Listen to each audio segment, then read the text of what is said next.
Alors, oui, allons-y, installons-nous. Il n'y a pas de... non, il n'y a pas de... Oui.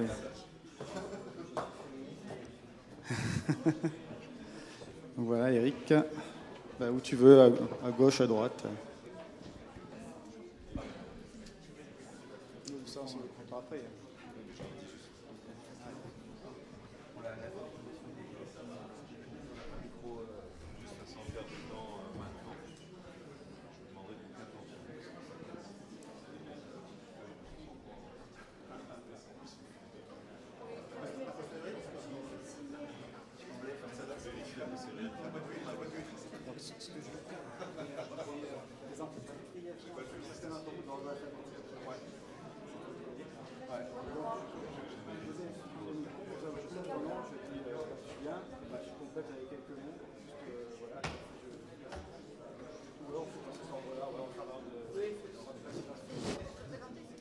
Oui, c'est juste pour se présenter là. Après, on va lancer une question. Je vais lancer une question par rapport à ce qui a été dit.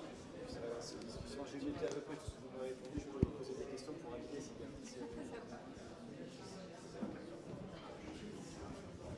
Bien, nous allons pouvoir reprendre. Ouais, c'était assez rapide.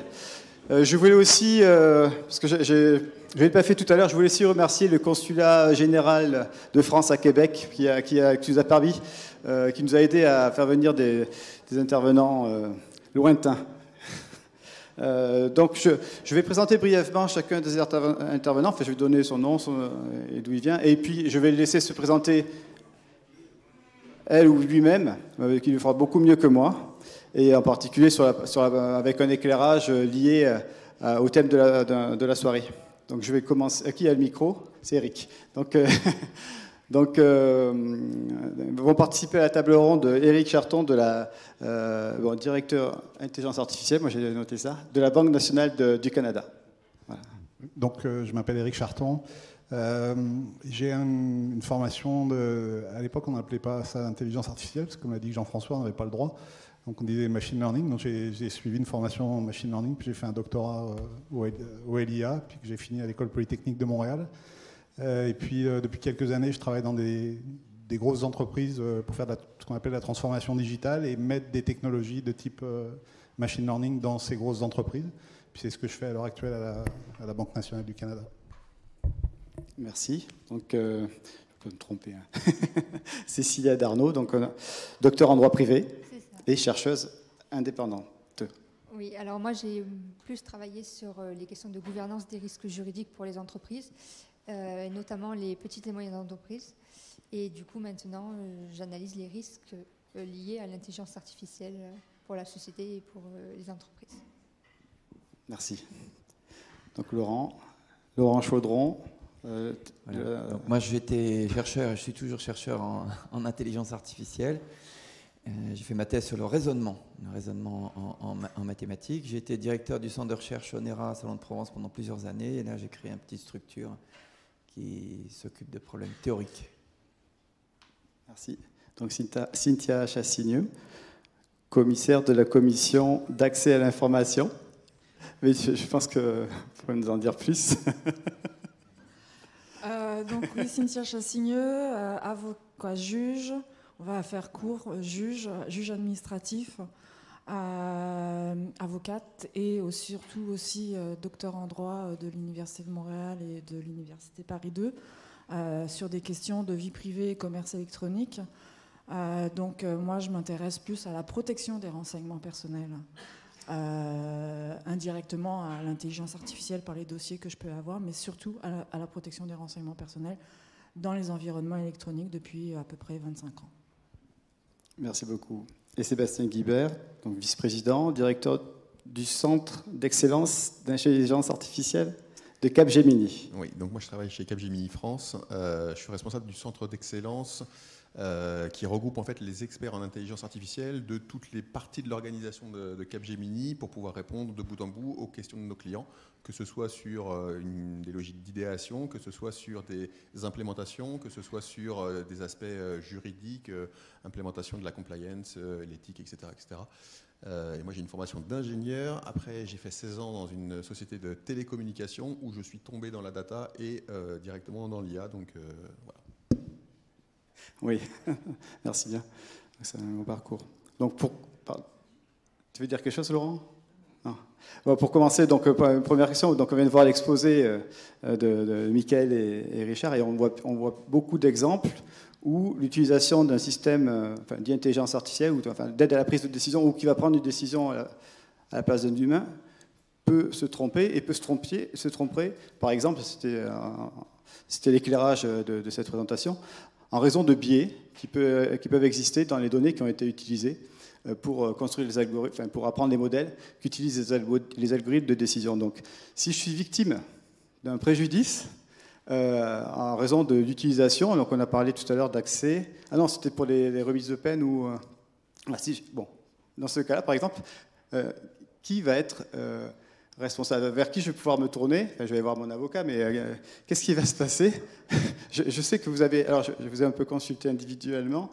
Vous avez des réponses à cette question, mais vous n'avez pas forcément tous la même. Et en particulier, donc ici c'était aussi la thématique de la table ronde, dans le cadre où c'est une entreprise qui va commercialiser un logiciel, qui a pris cette décision, qui finalement va être responsable lorsque la décision va affecter un tiers. Qui veut commencer à répondre? Qui a le micro? Je vais commencer avec une vue assez orientée entreprise, forcément. En fait, tout va dépendre du contrat qu'on va avoir avec l'entreprise. Je parle d'une société de service qui va faire un déploiement, donc quelqu'un qui va faire le code correspondant. Puisqu'en fait, quand on va réaliser un traitement, s'il y a un biais qui s'est produit, on a, nous, un devoir de ne pas commettre ces biais. Par contre, dans le contrat qu'on aura fait avec le client, tout va dépendre des clauses qui ont été demandées pour tester, et dans la diversité des cas possibles, ce traitement. Donc après, quand on fait des explications, en gros, il n'y a jamais 100% de probabilité que quelque chose intervienne, donc il y a toujours un risque. La question, c'est qui porte ce risque, et du coup, le responsable de l'entreprise nous demande régulièrement de confirmer que la probabilité d'erreur est faible. Et c'est une question sur l'épaisseur du trait de l'erreur. Donc ça va vraiment dépendre de comment sont faits les contrats. Je parle du juridiquement parlant, mais je pense que ma voisine saura mieux en parler. Après, aujourd'hui, ce que je vois plutôt, c'est qu'on nous demande de plus en plus que l'on prenne, nous, cette responsabilité, parce que c'est nous qui avons fait le code. Et ça devient très compliqué parce que ça prend des temps qui sont beaucoup plus longs pour pouvoir tester tous les cas possibles de biais et puis les entraîner dessus. Donc la question n'est pas ni A ni B, mais de notre côté, vu d'une entreprise, ça va dépendre du contrat juridique qu'on va avoir fait avec la société. Ça veut dire que vous anticipez lors de la contractualisation avec un client, la possibilité justement que vous avez mis des garde-fous là. Ce que je comprends à peu près de ce qui a été dit, c'est que vous avez des jeux de test. Enfin, une possibilité, c'est de demander à votre client de vous fournir des jeux de test et sur lesquels vous pourrez. Alors, je ne sais pas exactement parce que de toute façon, votre système commettra. Si c'est un système de prise de décision construit à partir d'un système d'apprentissage automatique, je pense qu'il commettra tout de même des erreurs. Généralement, il est capable aussi, on n'en a pas trop parlé d'ailleurs, on est capable de pondérer la prise de décision, c'est-à-dire c'est rarement noir ou blanc, on fait 0 ou 1, vous avez invoqué la notion de probabilité. Donc c'est bien ça, c'est-à-dire que vous anticipez et vous avez plusieurs manières, dont une manière un peu techno, c'est-à-dire d'évaluation à travers des jeux de data, c'est ça? En fait, tout dépend de l'enjeu qu'il y a derrière, tout simplement. Hein. Oui. Si l'enjeu n'est pas énorme, on va mettre moins en place des systèmes de vérification. Si l'enjeu est vraiment critique pour la société, alors là, on va mettre en place des solutions spécifiques, voire des solutions externes que l'on va utiliser pour pouvoir tester et valider l'ensemble des biais possibles. Mais encore une fois, ça va vraiment dépendre de ce dont on parle à la fin.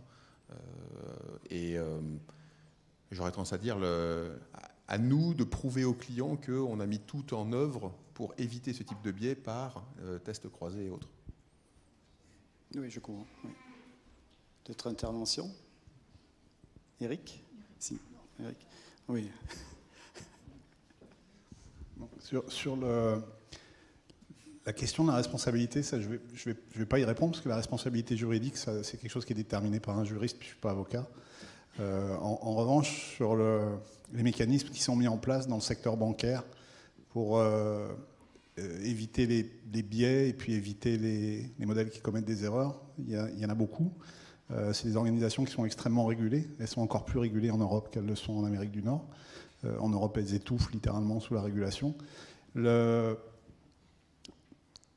Quand on fait par exemple un modèle de crédit, c'est souvent sur ça qu'on nous pose des questions sur les biais. Je resitue avant, je l'ai déjà dit dans la semaine, mais en premier lieu, pour éviter un biais dans un modèle de crédit, c'est pas vraiment compliqué, parce que la finalité d'un modèle de crédit, c'est de donner le plus de crédits possible et qu'ils soient tous remboursés. En gros, c'est ça, l'équation dans un organisme financier. Donc, on ne cherche pas les biais, on veut surtout les éviter. Si c'est les filles qui remboursent le plus, on veut prêter aux filles. Si c'est les pauvres qui remboursent le plus, on veut prêter aux pauvres. Je caricature, mais en gros, c'est l'idée. Donc, les objectifs des gens qui fabriquent les modèles en matière de prêt, en finance, font qu'ils cherchent eux-mêmes à éviter les biais. Ça, c'est le premier mécanisme. L'objectif du produit, intrinsèquement, on veut éviter le biais parce que le biais, il fait perdre de l'argent. Après, il y a des règles de droit. Il y a un certain nombre de paramètres qu'on n'a pas le droit de mettre dans les modèles. En Amérique du Nord, c'est le genre, c'est l'âge, c'est l'ethnicité, je crois que c'est les trois principaux, il y en a un ou deux autres. Donc on va avoir, quand on construit un modèle, on va avoir des gens vont être questionnés par les avocats pour vérifier ce qu'on a mis comme paramètres dedans. Et puis ensuite, dans la chaîne de validation du risque d'un organisme financier, on va avoir les responsables de la partie commerciale du modèle, c'est-à-dire ceux qui doivent avoir un certain chiffre d'affaires, qui vont vérifier le modèle, comment il fonctionne, qui vont s'assurer qu'il n'a pas de dysfonctionnement ou de biais pour eux-mêmes pas être mis en difficulté. Donc il y a un deuxième acteur, puis après il y a un troisième acteur qui est l'unité d'affaires de risque, qui vérifie que le modèle est correctement conçu et qui va survivre à une crise économique ou à des modifications macroéconomiques. Donc il y a une certaine dilution de la responsabilité du fait même de la régulation telle qu'elle est faite, mais il faut savoir qu'à la base, le biais, c'est quelque chose qui est naturellement pourchassé dans une organisation financière parce que le biais fait perdre de l'argent. D'accord. Parce qu'au début, j'avais l'impression que c'est le contraire, c'est-à-dire qu'il existe des biais. Parce qu'en fait, moi aussi, dans la soirée, on en parle beaucoup de biais. Donc j'ai bien aimé, il y a une définition qui avait été proposée par mes collègues sur l'idée qu'un biais, c'était quelque chose qui était préjudiciable à quelqu'un ou à une catégorie de personnes. Mais finalement, effectivement, il y a des biais, mais c'est un constat qu'il existe des biais. Il existe, par exemple, tu disais tout à l'heure, si les femmes remboursent mieux, on va prêter aux femmes. Donc pour moi, ça fait gagner de l'argent. Si on considère que le genre est un biais, parce que c'est pas un biais. Ça, c'est pas un biais. C'est un paramètre. C'est un paramètre avec une attitude sur le paramètre. De toute façon, les femmes, c'est illégal. On ne peut pas mettre le genre dedans. Mais si par exemple, on mettait le code postal, c'est pas interdit. Oui. Si le code postal montrait que dans certaines zones, il faut voir que c'est des modèles d'apprentissage automatique, donc c'est jamais un seul paramètre, c'est toujours une combinaison de n paramètres, puisqu'on détecte des patterns. S'il se trouvait que dans un code postal d'un quartier X, le taux de réussite de remboursement est plus élevé, c'est pas un biais, c'est une observation. Oui, c'est un peu ça que je voulais dire, c'est-à-dire qu'il existe des biais de la société. On cherche pas les biais. On cherche à avoir des observations qui décrivent comment le processus de remboursement du crédit va se passer, tout simplement. Oui. Donc c'est par nature, si un biais rentre là-dedans, c'est une erreur de conception, parce qu'un biais va donner des résultats qui ne correspondent pas à la réalité du marché. Oui, ça je le comprends mieux, cette définition-là. L'idée que si on a un biais, parce que bon, on parle beaucoup du biais depuis tout à l'heure dans cette conversation comme étant un facteur d'erreur, enfin une cause d'une erreur prise par un système. Il est capable de commettre des erreurs sans biais, lorsqu'il n'y a pas de biais. Et c'est un peu là effectivement, je commence un peu à m'embrouiller sur cette histoire de biais et l'idée qu'un système peut commettre des erreurs. C'est quand même deux choses différentes. C'est-à-dire un système peut commettre des erreurs en ayant des données qui ne sont pas biaisées, en utilisant des données qui ne sont pas biaisées. Et ensuite, la définition d'un biais, j'ai encore un peu du mal, moi, parce que je suis d'accord. Par exemple, je reviens sur la présentation de tout à l'heure. l'idée que, je crois que c'était sur les word embeddings, c'est-à-dire des représentations vectorielles de mots qui permettent de calculer des distances entre des mots. Et il y avait l'idée que le mot femme était plus proche du mot art dans une projection dans un espace de mots, quoi, un continu de mots, alors que les hommes, par exemple, étaient plus proches que mathématiques. Donc c'est un biais, parce qu'on considère qu'il n'y a pas de raison qu'un homme soit moins lié à l'art qu'une femme, et vice-versa. Donc ça, c'est un biais, parce qu'on idéalise aussi peut-être le rapport des individus par rapport à des phénomènes, enfin des notions comme l'art ou les mathématiques, mais finalement, c'est quand même un constat. Je veux dire, c'est un constat. Si le biais se retrouve dans la construction de facteurs, c'est que ces biais existent déjà dans les données initiales. Et est-ce qu'un biais au sens IA, ça revient à un biais au sens sociétal, dans l'idée que l'on idéalise la société. Enfin, c'est un peu ça que je veux dire. On aimerait bien qu'il y ait une égalité plus importante entre hommes et femmes. Donc, on voit par exemple dans les formations en informatique, en France, parce que c'est aussi un phénomène culturel, il y a beaucoup plus de garçons, enfin d'hommes que de femmes. Et dans d'autres sociétés, c'est complètement différent. Moi, j'ai beaucoup travaillé avec la Tunisie, c'est complètement inversé. Donc, effectivement, il n'y a pas de raison que des hommes soient plus intéressés à travailler dans l'informatique que des femmes. Et pourtant, en fonction des pays, c'est pas la même répartition. Mais est-ce que c'est un biais ? Je ne voudrais pas monopoliser la parole. Parce que oui. C'est une question que je pose. Juste sur la question des embeddings, l'exemple qui a été donné tout à l'heure, c'est évident. Dans le corpus actuel qui a été utilisé pour entraîner les embeddings, il y a ces phénomènes qui sont observés qui font que certaines relations sont faites. C'est parce que le corpus sous-jacent dit ça. C'est pas de biais, c'est le choix des données qui a fait ça. Quand on prend des observations sur du crédit, ce qu'on veut, c'est pas avoir de biais, parce qu'on veut attribuer les crédits correctement, donc on va chercher à avoir le bon corpus. Et la démarche, elle est inversée. L'objectif de la personne qui monte le modèle, c'est d'avoir le bon corpus. Donc c'est par nature, c'est ce que j'ai essayé d'expliquer par rapport à la finance. Ce qu'on cherche, c'est la bonne information pour ne pas avoir de biais, parce que le biais fait perdre de l'argent. Dans le domaine du NLP, si on utilise un corpus qui est biaisé, évidemment, on va avoir des embeddings biaisés, et c'est aux gens qui ont construit les embeddings de s'assurer que leur corpus est mieux fait. Souvent, c'est Wikipédia qu'ils utilisent. Évidemment, Wikipédia, c'est fait à 90% par des mecs, donc c'est pas évident que les machins qu'on entraîne derrière soient biaisés, quoi.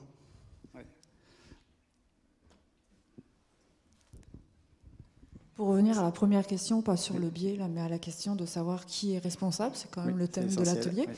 Donc, c'est sûr que en tant que juge, ce que je vais regarder ou ce que les juges regarderont, déjà on va regarder la preuve que nous amène un avocat. C'est sûr, c'est une première chose. Donc, il va nous amener plein d'autorités, donc plein de jugements. Puis on va devoir tous les lire et des fois ils pointent quand même certains paragraphes en particulier.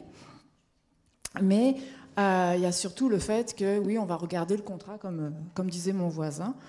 Les entreprises vont avoir mis en place des contrats avec des clauses d'exclusion et des clauses de... Mais c'est en matière de protection des renseignements personnels, si je me base à ce que je connais le mieux, j'irai pas en droit pénal, ça c'est certain. Je laisse ça aux spécialistes. Donc, en fait, il y a une obligation de protéger les renseignements. Donc, il y aurait une obligation, une personne qui voudrait utiliser des données personnelles pour développer une intelligence artificielle aurait besoin de décrire comment il va protéger ses renseignements dans son contrat, avec un contrat de service. Si je me réfère, c'est sûr qu'en ce moment, ça fait plusieurs années que je suis sortie du système français, donc c'est sûr que la loi sur la République numérique, j'en ai pris conscience. Connaissance, je veux dire, et conscience aussi peut-être. Mais au Québec, il y a une loi qui s'appelle la loi concernant le cadre juridique des technologies de l'information, qui va dire qu'il faut absolument qu'il y ait un contrat de service dans lequel le prestataire et le mandataire vont devoir déterminer tout ce qui est nécessaire, la protection, la sécurité, quels sont les renseignements qui sont nécessaires pour...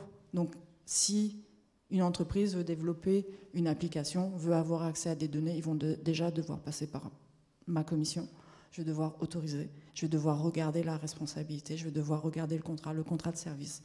Et tout ça, je vais à la finale, et il n'y a pas juste, selon ce que je peux comprendre, il n'y a pas juste un responsable, parce que les biais, ils vont être éventuellement apportés au début, au milieu et à la fin. Et il y a quand même un humain, comme disaient les deux présentateurs, les deux conférenciers tout à l'heure. À la finale, il y a quand même un humain qui prend une décision sur la base de superbes preuves qui sont données par des avocats. Des fois, on n'est pas toujours d'accord avec eux. Merci. Cécilia, oui. Après, moi, je vais reprendre la question de manière générale en disant que déjà, pour qu'il y ait responsabilité, il faut qu'il y ait personnalité juridique. Déjà, c'est en discussion pour les machines, mais ce n'est encore qu'une discussion et qu'un débat. Et pour l'instant, du coup, la machine elle-même ne peut pas être responsable. Ce qui nous emmène ensuite sur la position des experts. Les experts, ils ne maîtrisent pas tout et ils agissent également dans le cadre d'un contrat de travail et en matière de responsabilité. Soit la personne est directement responsable, soit c'est un gardien qui en est responsable. Ce qui nous emmène généralement à la position de l'entreprise et de son dirigeant, qui est, pour d'autres raisons également, mais principalement pour ça, généralement visée par la responsabilité en matière d'intelligence artificielle. Parce que du coup, les experts, je parle d'entreprise, mais ça peut être aussi une institution publique, travaillent dans le cadre des missions qui leur ont été confiées par un employeur. Et à défaut de régime particulier en matière d'intelligence artificielle, on cherche à travers les régimes généraux et les régimes particuliers dans d'autres domaines. Et du coup, en tant qu'avocat ou juriste, on peut vite arriver à la conclusion que l'entreprise est potentiellement responsable. Après, il faut regarder aussi les conditions de responsabilité et d'autres facteurs juridiques. Mais voilà, on en arrive souvent à l'entreprise. Et je souhaiterais noter également une tendance juridique à la responsabilisation de ces entreprises pour leur faire intégrer leur environnement, etc., pour qu'il y ait une prise de conscience sur les biais dont on a beaucoup parlé, sur leur environnement social, leur environnement juridique. Et c'est vrai que ces entreprises sont de plus en plus responsabilisées et on leur demande d'anticiper les risques à l'avance. Et c'est la tendance juridique qui s'applique actuellement, que ce soit au niveau national et au niveau international. D'accord. Laurent, tu veux intervenir?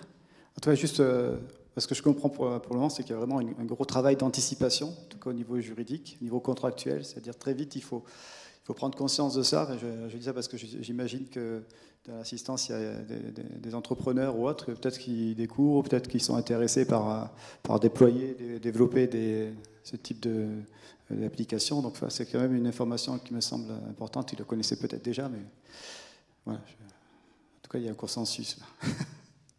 Oui, Laurent. Bon, je vais vous dire 3 choses. Une première, c'est un acte de contrition que je vais faire. Ensuite, je vais vous raconter 2 petites histoires. Et après, je voudrais mettre l'accent sur les concepts essentiels, puisqu'on parle de responsabilité, de biais, d'explicabilité, à la lumière de travaux qu'on a pu faire en intelligence artificielle. Donc le premier, c'est l'acte de contrition. Hier, j'étais peut-être un peu vif, mais c'est vrai que je me sens un peu comme une souris dans une boîte pleine de systèmes qui vont m'électrocuter, parce que je fais un peu partie de l'intelligence artificielle canal historique, on va dire, hein, d'accord ? Et notamment ici, il y a eu beaucoup de conférences, et à cette époque-là, je vous parle d'un temps que des plus jeunes ne peuvent pas connaître, il y avait des débats sanglants entre les tenants de l'intelligence artificielle et nos jeunes amis mathématiciens ou physiciens qui arrivaient avec la puissance de feu des réseaux de neurones. Nous ne les voulions pas dans notre famille pour une raison simple. La question à laquelle ils ne pouvaient pas répondre était « Où est la connaissance ?» Moi, je travaille en intelligence artificielle, je suis censé, compte tenu des définitions, représenter un processus dit intelligent de manière à construire un modèle qui permette de faire une machine qui simule ou remplace un être humain ou l'assiste. C'est la définition, je vous l'ai dit, de décembre 2018 Par ailleurs aussi, j'ai du mal à ce qu'on me tape dessus en disant l'intelligence artificielle, c'est pas clair. Donc, je trouve les mêmes souffrances psychologiques que l'on peut avoir pour les économistes qui ne sont pas clairs, les sociologues qui racontent du blabla, les philosophes qui n'arrêtent pas de... Donc, les autres disciplines scientifiques sont toujours des méchants, et nous, on est aussi des méchants, parce qu'en plus, ce qu'on fait est flou, et deuxièmement, on fait des machines très méchantes. Il suffit de voir Minority Report, Artificial Intelligence de Spielberg, ou le Terminator, le dernier volet qui est apparu actuellement. On a rarement des machines qui sont gentilles, ça arrive un peu mais rarement. Donc je me suis dit, est-ce que je suis légitime pour parler ce soir? Parce que moi, je n'ai pas fait de machine automatique qui remplace l'homme. Je n'ai jamais fait ça. Donc je n'ai pas grand-chose à vous offrir. Ah si, quand même. À l'ONERA, on a beaucoup travaillé sur ce qu'on appelle la sécurité des vols. Donc vous ne savez peut-être pas, mais quand vous prenez un avion commercial, c'est une obligation légale. 100% des vols commerciaux, tous les paramètres de vol entre 0 et 5 jours sont analysés, traités, et un rapport doit être remis à l'autorité, en l'occurrence la DGAC. Oui. Ça se fait avec des tas d'algorithmes qui regardent des seuils. La question qui nous était posée, tenez, voilà des fichiers de paramètres de vol d'un avion, est-ce que vous pouvez nous en donner des éléments significatifs pour la sécurité des vols, pour le pilotage? Je veux parler à l'équipage, moi. Ben, c'est pas si simple. Alors il y a eu deux types de cas. C'est impossible, vous n'y arriverez jamais, parce qu'il faut de la connaissance. C'est très facile, puisqu'on sait le faire en traitant des données. Ben, ce qu'on a fait, on a construit un modèle. Et je me rends compte que la démarche, la première étape de l'intelligence artificielle, qui consiste à construire un modèle qui tente au mieux de décrire le processus individuel et collectif, de pensée, de décision. Peut-être qu'il n'arrivera pas à une machine, ou on imaginera une machine virtuelle. Mais il a des vertus pour essayer de mieux comprendre le processus lui-même. Et on s'est rendu compte, que ce soit pour la sécurité civile, pour l'armée de l'air, pour la NASA, pour l'Europe, eh bien que nous avons aidé, même si nous n'avons fait que des systèmes qui, effectivement, extrayaient de la connaissance, nous avons aidé à contribuer à améliorer la sécurité grâce à l'existence de ce modèle qui, finalement, n'a pas été une machine automatique qui a pris des décisions de vol, même si certains automaticiens savent le faire. Donc c'est cette démarche qui nous a paru très intéressante. Par exemple, on parle des biais. Mais qu'est-ce que c'est qu'un biais d'un point de vue théorique? C'est quoi? C'est un écart. Donc ça veut dire qu'on a un espace métrique. Donc ça veut dire qu'on a mathématiquement de la topologie maîtrisable. Donc un espace métrique, c'est puissant. Finalement, on s'est posé la question de ce que c'était que le conflit cognitif dans l'activité de pilotage. On a fait un bouquin qui s'appelait « Les agents en conflit ». Bon, on a fait notre boulot, on a fait plein de théories. Et on a découvert par hasard le problème du syndrome de persévération. On en a parlé hier avec Marie-Jean.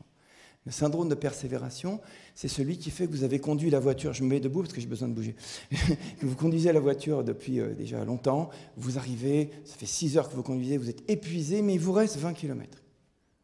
C'est target fascination. Vous devriez vous arrêter parce que vous avez les paupières qui ferment, mais vous allez continuer. Et un nombre important d'accidents graves ont eu lieu à cause de ce mécanisme-là. Et d'un point de vue conception, on ne sait pas faire parce qu'on est focalisé par la... Eh bien, rien qu'en décrivant ce modèle de conflit, on a pu mettre en évidence ce mécanisme de persévération et essayer de trouver un moyen de le dépersévérer. Ça fait l'objet des travaux notamment de l'ISAE à Super-Héros, avec un brevet Airbus à la clé. Donc finalement, on est arrivé à promouvoir quelque chose qui juridiquement n'est pas applicable. Juridiquement, c'est inapplicable, parce qu'il faudrait enlever de l'information dans le cockpit. Mais quand même, on a réussi à faire une première avancée. Donc tout ça pour amener de l'eau au moulin, de dire, ça sert d'essayer de conceptualiser. On voit par exemple sur les modèles de responsabilité, j'ai regardé un petit peu, il n'y a pas grand-chose, on va dire, de solide dans le domaine, en particulier de l'intelligence artificielle. On a quoi? La théorie des parties prenantes, stakeholders. C'est à peu près ce qui existe actuellement sur ces problèmes de transitivité de la responsabilité, puisque c'est ça, cette grosse difficulté. J'ai été directeur d'un centre de recherche, c'est-à-dire s'il y a une compromission de défense, je serai tout seul, j'aurais été tout seul face aux inspecteurs, avec la lumière dans la figure, pour me dire pour quelle raison y a-t-il eu une compromission d'un document classifié. Donc là, il n'y a pas de transitivité possible. Non. Alors, il m'est revenu en tête, à propos de la responsabilité, un petit événement. Il se trouve aussi que je suis éducateur sportif. Je me retrouve à la police de Tokyo pour participer à un entraînement sportif d'escrime japonaise. Très bien. Et je dois signer un document, je dois signer, et il y a marqué « Je décline toute responsabilité en cas de blessure et de mort ». C'est écrit comme ça, « death ». Alors d'un seul coup, j'ai un petit moment de... Je me dis quand même... Je décline en cas de mort. Bon, et puis il y a un monsieur qui m'a dit sign, donc j'ai signé, mais j'en menais pas large quand même. Et je me dis, mais finalement, est-ce qu'une machine, parce qu'une machine automatique, elle irait jusqu'à, vous avez peut-être vu dans Artificial Intelligence, il y a une scène dans laquelle on martyrise les robots. Dans Animatrix, vous avez une petite animation qui vous explique pour quelles raisons les robots se sont vengés. Parce qu'on les martyrisait. Et c'est un problème qui est étudié notamment dans certains labos au Japon, par Ishiguro, qui regarde un peu comment les koalas, la théorie des qualia, comment est-ce qu'on ressent, qu'est-ce qu'on se ressent lorsqu'on embête un robot, par exemple. Est-ce qu'un robot lui-même ou une machine artificielle serait capable de dire qu'elle décline toute responsabilité au cas où elle serait détruite? Cette question est théoriquement intéressante. La deuxième petite histoire que je voulais vous raconter, c'est qu'on peut visiter le musée Rodin à Montréal. Il y avait à l'exposition de Montréal, il y avait le musée Rodin qui était en visite à ce moment-là. Et j'ai été tout à fait surpris parce que si vous visitez le musée Rodin et dans l'exposition de Montréal, il y avait une forme extrêmement explicative.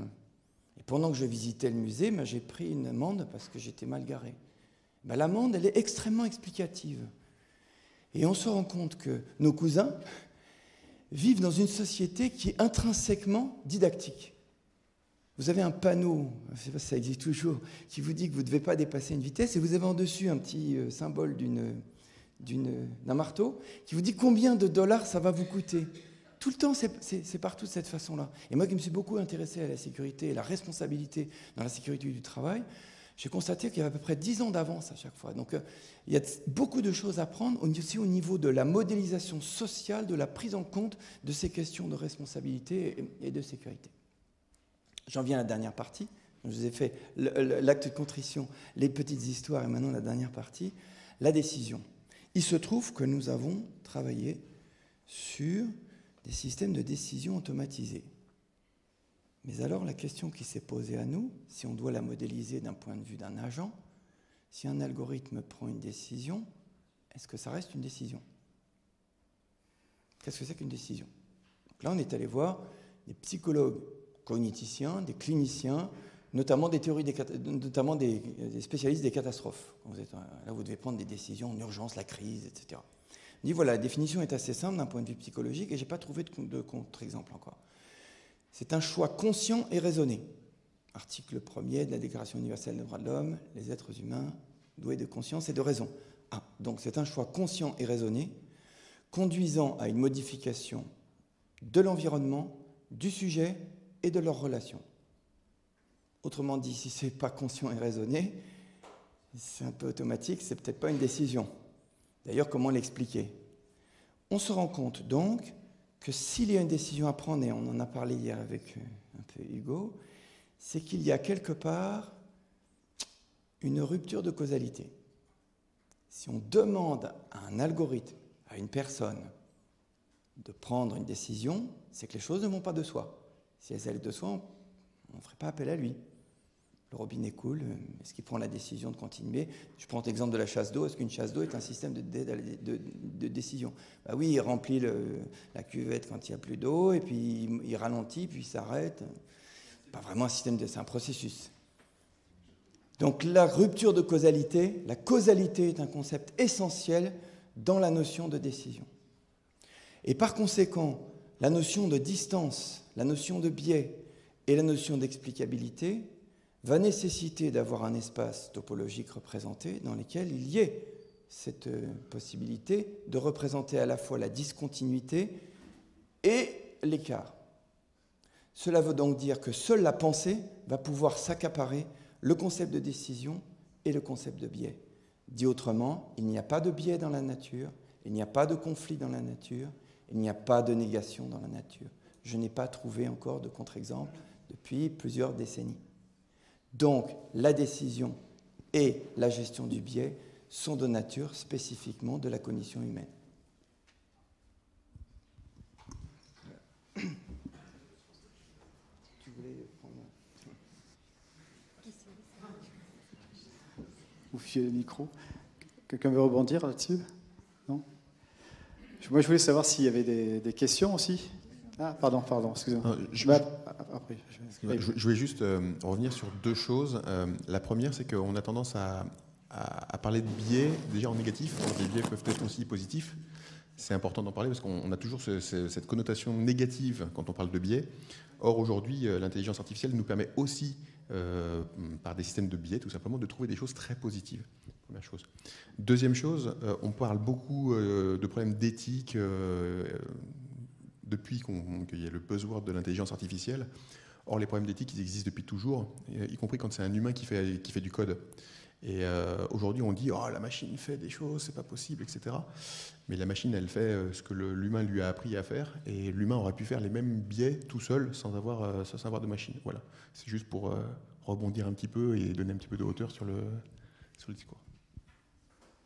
Merci. Il y avait une question. J'arrive.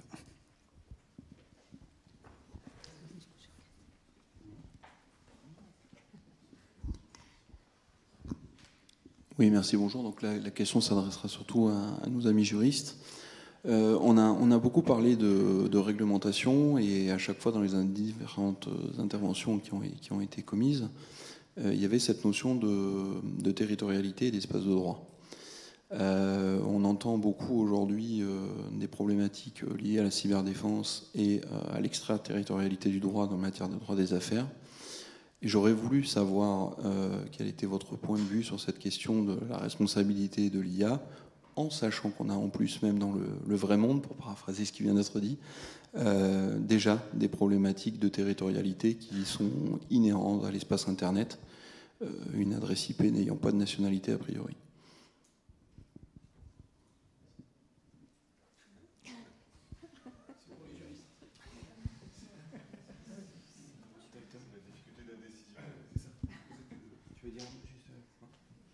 Alors juste, je n'aurai pas la réponse à cette question.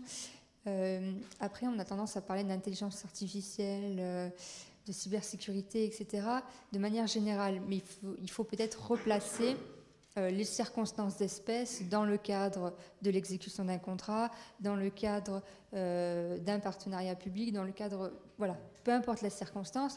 Et même s'il n'y a pas de réglementation propre à l'IA, ça ne veut pas dire qu'il n'y a pas de réglementation tout court. Et même si c'est de l'intelligence artificielle, admettons que ce soit dans le cadre de l'exécution d'un contrat, on va avoir des pistes juridiques pour pouvoir solutionner le problème ou au moins le soumettre à l'appréciation d'un juge en fonction justement de la situation d'espèce. Par exemple, dans le cadre d'un contrat, on va pouvoir territorialiser la solution apportée en fonction des réglementations justement qui s'appliquent au contrat. Est-ce que c'est le lieu d'exécution? Est-ce que c'est le vendeur? Voilà, il va y avoir des réponses ailleurs peut-être que dans l'intelligence artificielle. J'entends bien sur la question de la réglementation des données du privacy by design. Avec le RGPD, j'imagine, l'article 3 du RGPD.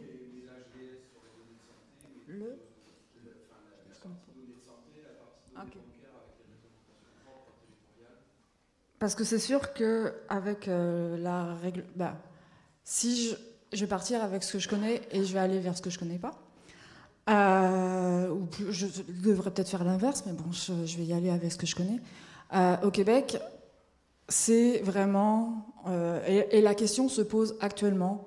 La loi est en train d'être modifiée, devrait être modifiée incessamment sous peu. La loi en matière de protection des renseignements personnels, il n'y a pas encore forcément le privacy by design, il n'y a pas toutes ces notions que vous connaissez en Europe. Elles ne sont pas dans la loi québécoise. Ça ne veut pas dire que ça n'existe pas dans cette loi-là. Et la question de la territorialité, on se pose la question en ce moment, même si ça fait 25 ans que cette loi existe, on se pose la question et on demande, nous, commission d'accès, on demande aux législateurs de faire justement en sorte que cette question soit posée, parce que ça pose un problème quand on veut faire une enquête pan-canadienne ou internationale, parce que normalement, une entreprise va nous dire que comme nous sommes juste une législation provinciale et non pas nationale ni internationale, nous sommes une législation provinciale, tout comme une législation nationale.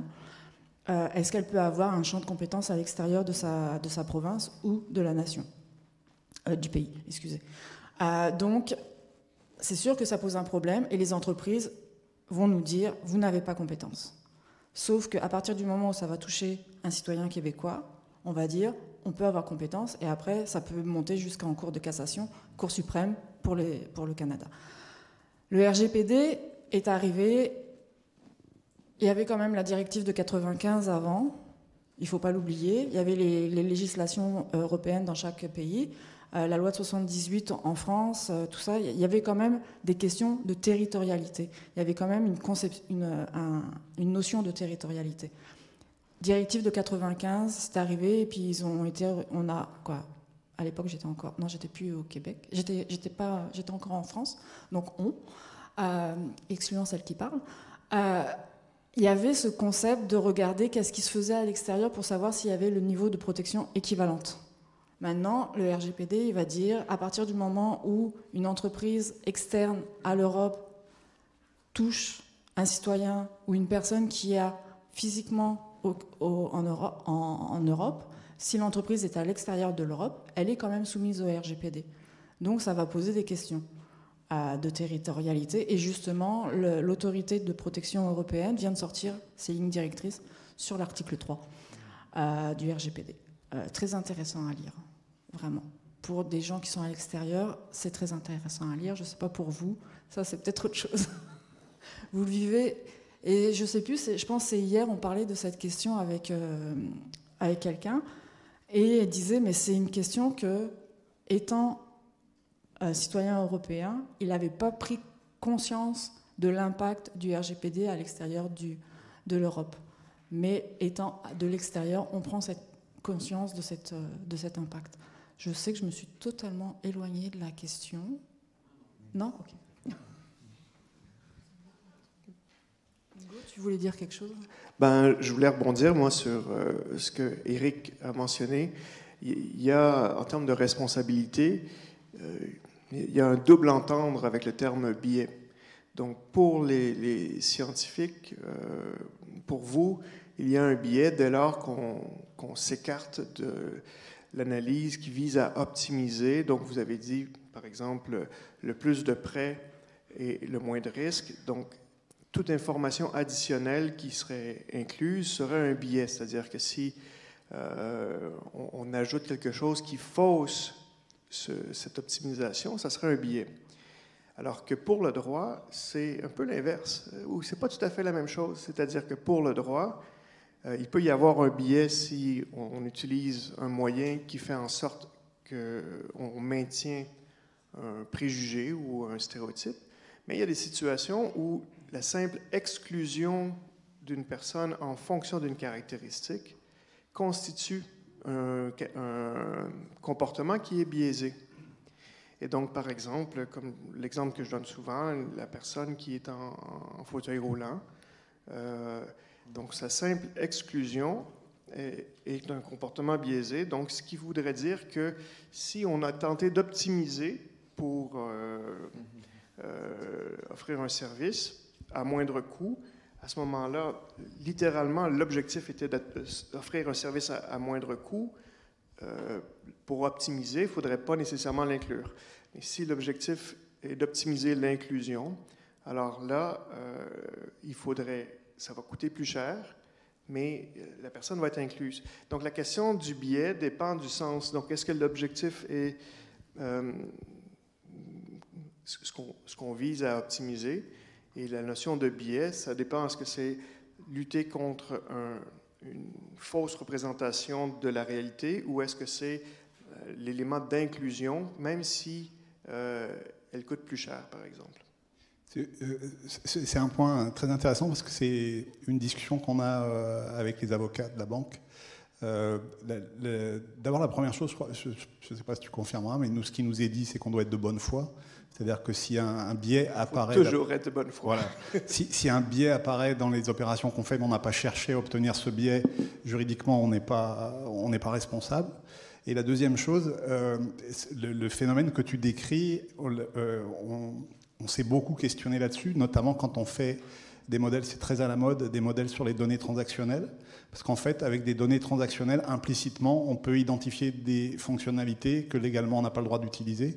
Notamment si on a des données transactionnelles qui vont sur une clinique d'obstétrique, on va savoir que quelqu'un est enceinte. Donc implicitement, on a modélisé sur un paramètre qui veut dire que la personne est enceinte. Si ce nom-là revient et rentre dans la modélisation, puis ça fonctionne absolument avec tout. Donc on peut, évidemment, toujours dans la même démarche, c'est pas des biais volontaires, c'est pas des biais recherchés, mais c'est des biais implicites qui peuvent se manifester parce qu'on a utilisé un paramètre qui, par relation, revient à une équivalence d'utiliser un paramètre interdit. Donc c'est un vrai problème, ça. Nous, qu'on a réglé en retirant les noms des business, comme ça on est sûr qu'on ne fait pas d'erreur implicite, mais je sais qu'il y a beaucoup de startups notamment qui travaillent là-dessus et qui utilisent les noms des endroits dans lesquels on met une carte de crédit, et puis ça peut produire des biais, ça peut produire des illégalités sans avoir voulu les faire. Voilà. Et je vais vous laisser par la suite, mais pour ajouter une couche de complexité, si on veut éviter les discriminations indirectes ou par effet préjudiciable, dans certains cas, on doit avoir l'information qui nous permet de savoir si la personne se trouve dans une catégorie interdite. Or, obtenir cette information-là pose des nouveaux problèmes, des enjeux en termes de respect de la vie privée. Et donc, la responsabilité que vous avez de ne pas aller chercher cette information-là. Donc, vous vous retrouvez dans une situation délicate où, d'une part, on vous demande d'éviter la discrimination indirecte, mais d'autre part, qu'on vous dit, attention, il y a des limites sur l'information que vous pouvez aller chercher pour respecter la vie privée. Et je suis content de ne pas être dans votre place, c'est tout. Merci. Alors, moi, je suis quand même étonné que vous utilisiez à tour de bras le terme biais, que je trouve très polysémique, surtout dans notre domaine, puisque c'est un terme de statistique qui veut dire plusieurs choses. Je pense que le terme d'équité ou d'inéquité est beaucoup plus adapté. On parle de fairness en anglais. Et la définition, elle est relativement claire. Il ne faut pas défavoriser un groupe en fonction d'une variable discriminatoire, c'est ce que vous disiez. Donc déjà, la définition même de variable discriminatoire, ce n'est pas l'informaticien, le spécialiste en IR qui peut le dire, qui peut la définir. C'est la société et la loi. Ça, c'est une première chose. Deuxièmement, il y a des critères statistiques. Il y en a plusieurs pour déterminer si effectivement on a introduit de l'iniquité ou pas. C'est les notions de parité ou de disparité statistique, ou les notions d'égalité ou d'inégalité des chances et d'opportunités. En fait, ce qui a été montré par exemple sur le cas Compass, c'est que l'erreur dépendait en fait du groupe cible. Et donc un des critères, c'est que l'erreur soit du même niveau sur l'ensemble des groupes. Parce que le problème, c'est qu'effectivement, comme vous me le mentionnez, il y a la variable discriminatoire, elle peut être latente dans les autres attributs. Et on peut arriver à la chose complètement ahurissante, c'est que si elle se trouve partout, on va éliminer tous les attributs, donc on ne fait plus rien.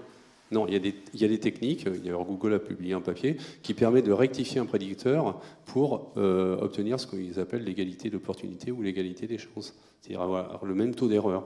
Et auquel cas, on ne déconsidère pas les différents groupes. Après, il y a les questions d'équilibrage du corpus, etc., par rapport à ces différents groupes, mais ça, c'est des choses assez classiques, quoi. Alors, ça, c'était une remarque. Par contre, moi, j'ai une question. On parle de responsabilité par rapport à l'IA. En quoi l'IA, qui est une simple technologie, aujourd'hui, on est dans de l'IA non seulement faible, mais ultra faible, parce qu'elle généralise très mal, en quoi le code de l'IA est différent de n'importe quel système technique en termes de responsabilité?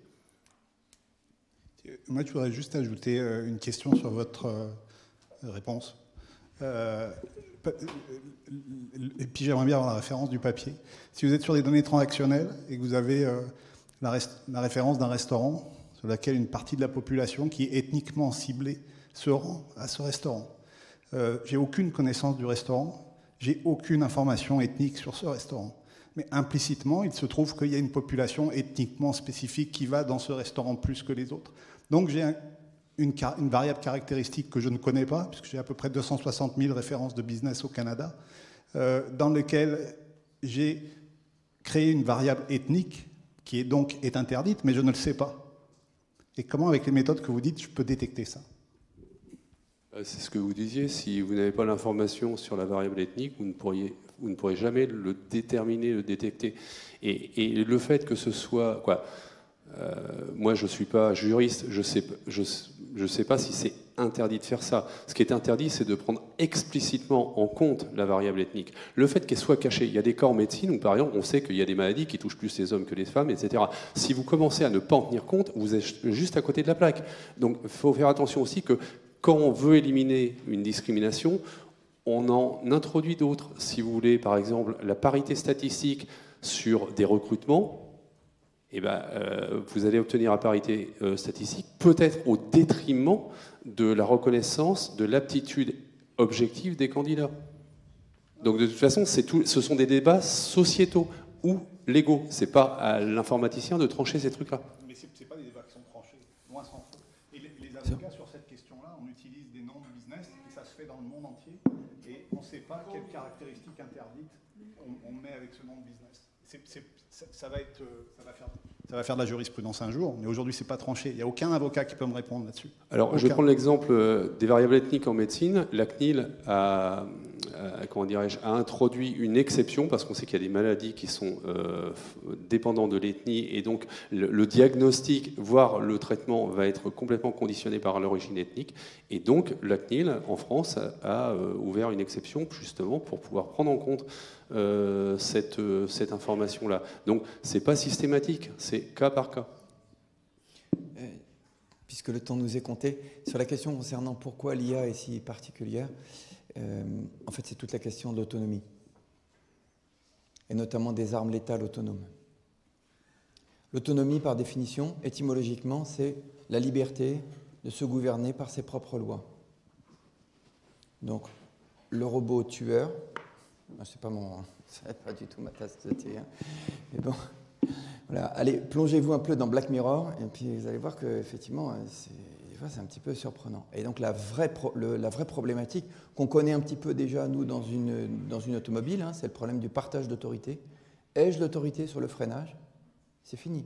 Moi, dans n'importe quelle automobile moderne, je ne peux plus bloquer les roues. Je n'ai plus la commande. Si j'ai envie de bloquer les roues pour déraper, je ne peux plus. Je ne peux plus, c'est fini. Et donc, si on pousse ce problème du partage d'autonomie jusqu'à l'autonomie d'un système, y compris l'autonomie de décision de l'emploi de l'arme, eh bien, ça a été d'ailleurs l'objet de, à peu près, je crois qu'il y avait 300 signataires, je crois, aux États-Unis, sur la demande d'interdire l'utilisation de l'autonomie des armes létales. Ça, c'est effectivement, sans parler les conduites automatiques, ainsi de suite. Bon, ça, c'est un peu tarte à la crème. Oui, bonsoir. Moi aussi, je me lève parce que ça fait du bien de bouger un peu. Tout d'abord, un rapide merci à l'Université d'Avignon et à la French Tech d'organiser une table ronde avec une telle qualité d'intervenants de niveau mondial, en fait. Hein. Et je m'appelle André Attia, je suis expert comptable à Avignon, et on va laisser les juristes se reposer un peu. Et je suis très content qu'il y ait un monsieur un chercheur qui a beaucoup travaillé sur les avions, parce que j'ai une petite question sur les avions. Et un monsieur qui travaille encore dans la banque, parce que j'ai une grosse question sur la banque aussi. Alors, on va commencer par la banque, parce que c'est un petit peu ancien, c'est 2008. J'ai été un peu surpris du critère que vous avez donné. On fait des prêts pour que vous avez décrit, pardon. On fait des prêts pour qu'il y ait le plus grand nombre de clients possible et qu'on ait les plus grandes chances pour qu'ils remboursent. Qu'est-ce qui s'est passé avec les subprimes, en fait? C'est peut-être une tarte à la crème, mais j'ai l'impression qu'il y avait au moins un biais, ou en tout cas, pour revenir à ce que vous avez dit, une inéquité dès le départ, quoi. Voilà, ça c'est pour 2008. Et puis il y a 2019... C'était une question? Oui, c'est une question, oui. C'est une question. Je suis informaticien. Je suis pas... Oui, j'ai bien compris, mais j'ai bien dit que vous... Voilà. Et pour le chercheur qui travaille dans les avions, qu'est-ce qui s'est passé avec ce système de Boeing qui soi-disant, devait empêcher de décrocher et puis qui écrase les avions tout de suite? Est-ce que c'est de l'intelligence artificielle? Et voilà, j'aurais aimé avoir votre avis sur ça. Merci. Je rejoins l'idée, on ne va pas mettre tarte à la crème intelligence artificielle dès qu'il y a un système extrêmement sophistiqué. Il y a une émission très intéressante sur France Culture qui s'appelle Super Fail, et ça a été analysé parce que vous changez, tous les ingénieurs ont envie de faire un nouveau système, mais si vous changez un système, on peut agir sur 3 choses. Le système lui-même, ses procédures d'emploi et la formation pour utiliser ces procédures. Vous pouvez changer les procédures, faire évoluer un petit peu le système, changer uniquement la formation. On peut agir sur ces 3 zones. Et il se trouve que dans le cas du Boeing, bon, c'est analysé par des spécialistes. Je ne suis pas un véritable spécialiste du monde de l'aéronautique, mais il y a un ensemble, un faisceau de causalité qui devient vraiment un réseau extrêmement complexe, notamment lié à la formation et au coût des formations. Lorsqu'on change un système et qu'il va avoir plus d'automatisme, parce que c'est quand même extraordinaire la quantité d'automatismes qui sont à l'intérieur d'un avion. On dit souvent que un avion de type 380, on dit que c'est un drone où la station sol est à bord. Tellement il y a de distance entre l'équipage et l'extérieur et les commandes. Voilà ce que je craignais. Eh bien merci, bonsoir. Il est l'heure d'aller se restaurer. Donc vous écoutez Super Fail en podcast sur France Culture, vous allez trouver des choses absolument fabuleuses qui vous expliqueront tout ça. Voilà. On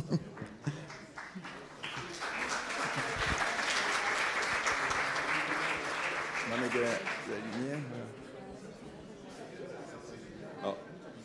Donc c'est le moment où on va chanter. La sécurité est prévenue que nous avions un peu de retard, donc ça devrait se rallumer dans 2 secondes. Alors puisque j'en suis dans les conseils, donc je vous conseille Super Fail, je vous conseille également Le mythe de la singularité, qui est écrit par Jean-Gabriel Ganassia, donc qui est quand même une personne très importante dans le monde de l'intelligence artificielle, et justement qui essaie de regarder en fonction aussi c'est un homme extrêmement cultivé, et ça s'appelle Le mythe de la singularité, les machines vont-elles nous dépasser, et c'est un point très, très, très intéressant là-dessus.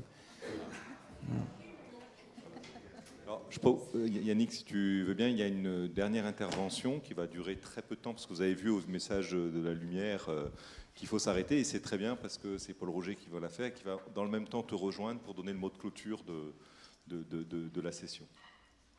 Merci beaucoup Jean-François. Simplement 2 remarques pour l'avocat que je suis. En cas de conflit et de préjudice, on va chercher le plus solvable pour essayer de trouver le meilleur moyen. Donc vous ferez des contrats très compliqués, mais on se cherchera toujours celui qui a le plus d'argent pour récupérer pour nos clients. Et une deuxième remarque sur la question de la territorialité. Il y a un tropisme qui est très français, je ne sais pas pour les anglo-saxons, mais qui est de considérer la territorialité et la compétence surtout de nos juridictions le plus largement possible. C'est-à-dire si le contrat a place d'exécution en France, si l'un des parties prenantes à ce contrat est français, s'il y a un intérêt français à ce contrat, et le sujet n'est pas de savoir si c'est de l'intelligence artificielle ou quoi que ce soit, parce qu'on revient là aux fondamentaux même du droit et de son application en France. Alors on a peut-être un ego surdimensionné en ce qui nous concerne, mais c'est le propre du droit continental. On considérera que nos juridictions ont la capacité d'aller chercher une responsabilité et de faire juger dans l'intérêt de celui qui est national ou avec des intérêts nationaux.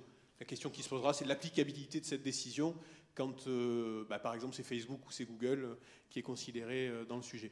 J'entends, mais il y a quand même la question de la symétrie qui est extrêmement importante. De la symétrie, voilà, en un mot. Et pas que ça, il y a le problème de la cyberattaque.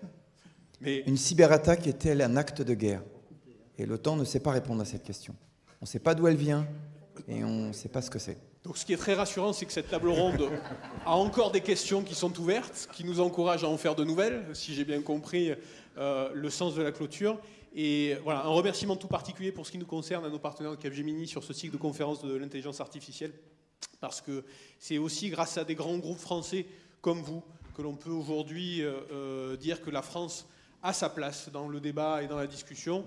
Il y a des universités de qualité comme Avignon, mais il y a aussi des entreprises françaises qui sont de strate internationale qui nous permettent aujourd'hui de challenger au plus haut niveau. Donc un petit merci particulier à notre partenaire sur cette opération.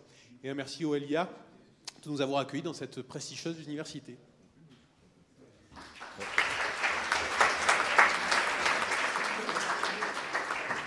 J'ai volé le micro à Yannick 3 secondes, juste pour étendre les remerciements à l'ensemble des personnels de l'université qui ont permis cette organisation, y compris les personnels de sécurité qui ont prolongé leur service pour nous prendre un peu de lumière le temps que nous en allions.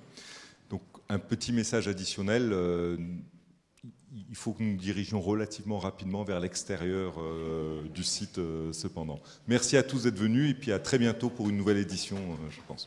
Et bien sûr. Merci.